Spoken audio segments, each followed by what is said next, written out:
Tick-Tock, the clocks have stopped. In a place called Wonderland, there was a white rabbit. One evening, he was taking a bite of his sandwich at the Mad Hatter's tea party. "Ah, this is the life," he said calmly. "And what were you saying?" "Well, I said, do you know what the clock said to the thread?" asked the Mad Hatter while pouring another cup of tea for his good friend. "No, I don't," replied the rabbit. "Well, it said, 'Why are you so wound up?'" chuckled the Hatter.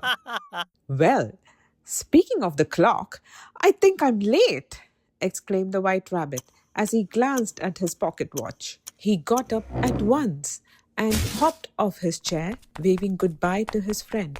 "Hey, late for what?" asked the Hatter, but the White Rabbit had disappeared into the woods by then. The White Rabbit hurried through the forest in a mad rush. He had to get to the master clock. But wait, what was the master clock? It was a tall, old grandfather clock at the White Rabbit's house. It was the keeper of all time in Wonderland, and the White Rabbit was responsible for taking care of it.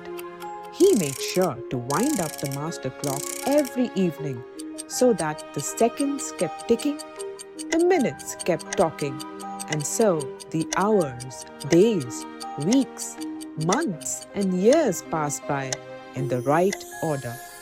The master clock ensured that the sun rose in the east and set in the west. Night followed day, and the seasons rolled one after another. "Oh no, I'm quite late. This is not good," said the rabbit, looking at his pocket watch as he leapt across the muddy ground. In the darkness, he failed to notice a deep, dark hole in his way, and he fell right in. "Help!" he cried. "Help me!" The White Rabbit panicked, but there was no one who could hear him deep in the woods. Meanwhile, the master clock started to slow down. The seconds ticked. The minutes stopped, ever so slowly, until no sound could be heard. The master clock had stopped. And when it stopped, so did all the clocks in Wonderland. And because of this, nobody could tell the time anymore. "I wonder what's going to happen. This doesn't feel good," said the worried White Rabbit in the hole. And soon enough, he went to sleep. And thus began a series of unusual events. Said Mr. Rooster in the middle of the night, much to the anger of the sleepy residents of Wonderland. It was too early for sunrise. And when the sun rose, from the west, mind you, a colony of bats were out in the sky. They covered their eyes with their wings, yelling anxiously, "Too bright, too bright." The clan of badgers ate breakfast in the afternoon while still in their pajamas. "This doesn't feel like the time for apples and toast," said Baby Badger. The flock of crows went to school in the evening, only to find the gates closed. "But we are never late," they cawed in disappointment. Mr. Bear, the baker, made delicious birthday cakes, but for the wrong days. The Parliament of Owls seemed chaotic, as everything had gone awry. "It's the end of the world," panicked the owls. Nobody could tell the time anymore, while the White Rabbit lay trapped in the hole. He quietly nibbled on leftover berries from his pocket. Meanwhile, the seasons did not fare any better. Halloween was declared in the middle of summer. The beavers were very sweaty under their thick costumes. Diwali came in the monsoons. The peacocks squawked unhappily. Their fireworks were rained out. The Cherry Blossom Festival arrived when Wonderland was white with snow. The cranes were missing the pink blooms on the trees. Indeed, nobody could tell the time anymore. And still, the White Rabbit lay trapped in the hole. As he sipped rainwater that dropped down from the canopy above, he said, "Oh, I have a terrible feeling about Wonderland." Meanwhile, at the Mad Hatter's place, he sensed something was wrong. "This is really strange," wondered the Hatter. "It's been so long since I've seen my furry white friend, and nothing's been working at Wonderland." He finally decided to leave his never-ending tea party and step into the woods. "I need to find him, the White Rabbit."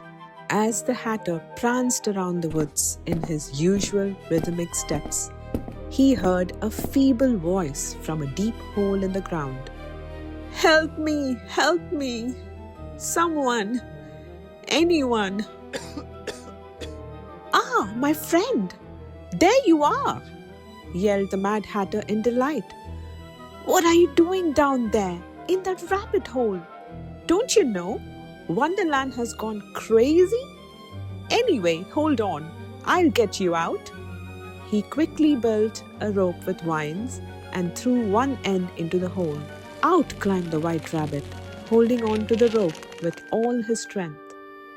The Mad Hatter helped the rabbit get back home. Once inside, the White Rabbit was in shock. The master clock was covered in dust and cobwebs and was extremely silent. "I have got to set this right," he said. He got to work immediately. He dusted and wiped the grandfather clock. He hurried over to his closet and brought out his large spanner. "I will help you with that," said the Hatter. Together, the White Rabbit and the Hatter wound up the master clock with all their might. It needed several turns. It had not been working for a long time now. Finally, they could hear the whirring of gears and the winding of springs, and then a loud tick and then a tock, followed by many more ticks and tocks. The Rabbit and the Hatter looked at the master clock, amazed. The old pendulum had swung back into action. Time began to move once more in Wonderland. The seconds ran into minutes, the minutes ran into hours, the hours into days, into weeks, months and years. The Rabbit and the Hatter sank onto the floor with exhaustion, but they smiled at each other for a job well done. Mr. Rooster cawed in the morning. The crows went to school on time. The bats went out at night. Everybody got beautiful cakes for their birthdays on time. Diwali and Halloween were perfect at the end of the year. The cherry blossoms looked lovely in spring. Everything seemed to be right with Wonderland again. "We've done it! Wonderland is all right again," said the Hatter. But the White Rabbit looked at his watch worriedly. "Oh, I'm late," he exclaimed. The Mad Hatter looked puzzled. "Late? For what now?" "For your tea party," laughed the rabbit as they walked into the town together. The end.